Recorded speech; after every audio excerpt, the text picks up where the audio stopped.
that are dissatisfied at other places, you hear it, don't you? You know where to come. Go on. I am your daddy. Come to daddy. Yeah.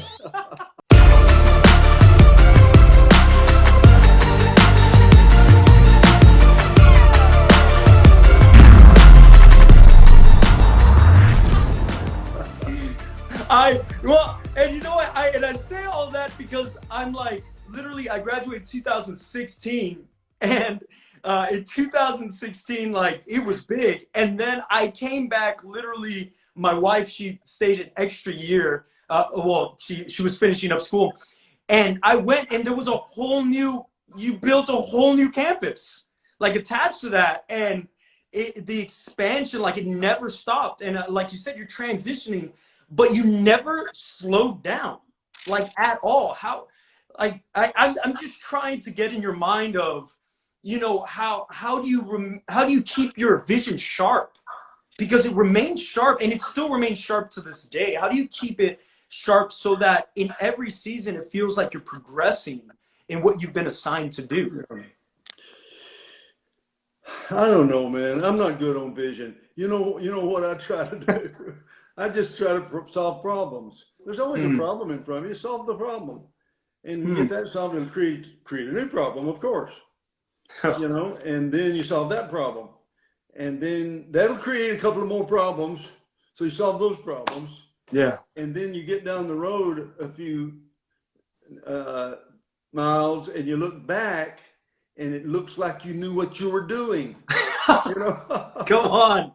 And then you get a little farther down the road, and some nice young man like you comes along and calls it vision. It was never vision. It was just looking out there and saying, okay, I tell you what would be cool. I tell you what we need. You know what would be terrific?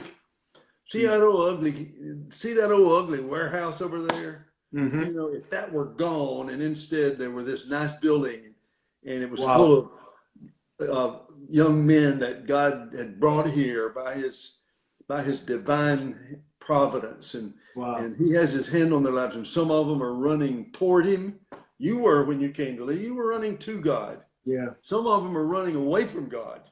That's true. And some of them aren't even sure they even are thinking about the question.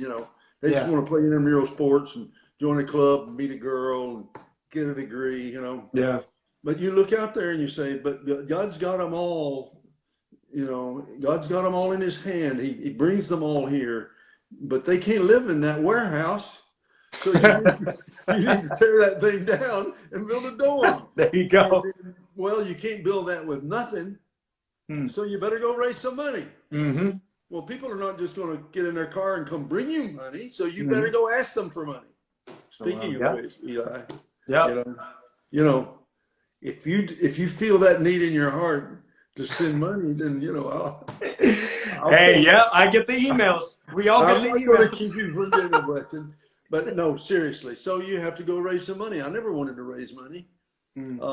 I hated asking people for things. I don't want to be beholden to people. I don't want to owe people. Yeah. I grew up in a family with 12 kids. My daddy was a Pentecostal preacher. We never had much at all. I grew up with this kind of fierce desire not to have to ask for. Get out there and do your own, make your own, get your own.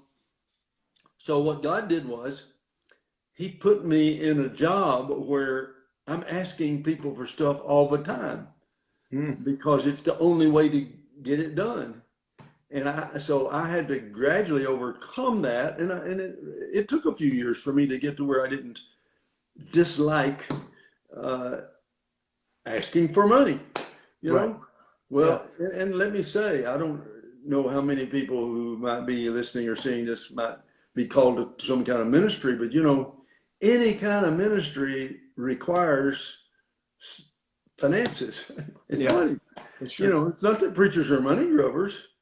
There's a handful of people out there that might exploit somebody. I'm sure that's true in any area, in any profession. But God calls people to come together and accomplish things. And then it's required that they give a lot of themselves. They give their time, they give their loyalty, their influence, and some of them give their money. So, Yeah. you know, the vision thing is, it's easy to see in retrospect.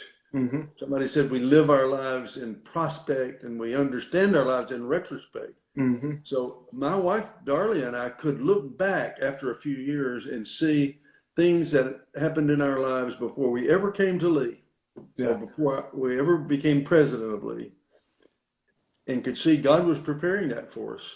He was preparing us, getting us ready for this good work. And you know that one of our foundational scriptures at Lee University is Ephesians 2:10.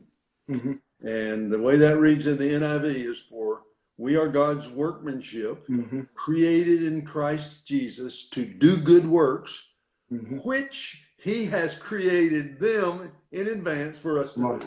Yes. And, you know, I don't know where your future takes you, and I don't know if you're going to stay in Texas all your life, or I don't know, you know, and I know you don't know, but I know that God has lying in your path great works to do.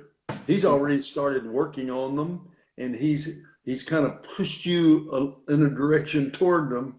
And when you intersect with them, it's great. There's no better life.